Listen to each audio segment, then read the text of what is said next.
Friends.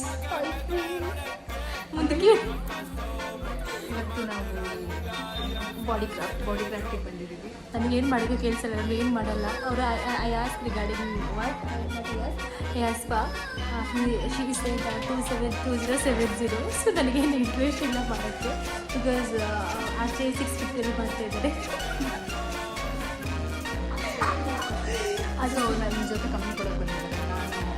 Company ಏನಿಲ್ಲ, these are emotional torture, these are not company. You can not company and all. She's blackmail me. ನಾನು ಊರಿಗೆ ಹೋಗ್ತಾ ಇದ್ದೀನಿ ಅಂತ fast ಅದು 1 ವೀಕ್ ಮುಂದೆ ಟಾಪಿಕ್ ಡೈಲಾಗ್ ಹಿಂಗೆ ರಿಪೀಟ್ ಆಗ್ತಾ ಇದೆ. ಸೊ ಅವರಿಗೋಸ್ಕರ ಸ್ವಲ್ಪ ನನ್ನ ಗಾಡಿ ಕೂಡ ಸರ್ವಿಸಿಂಗ್ ಕೊಡಬೇಕು, ಅದನ್ನು ಹೇಳ್ತೀನಿ. ಸೊ ನನಗೋಸ್ಕರ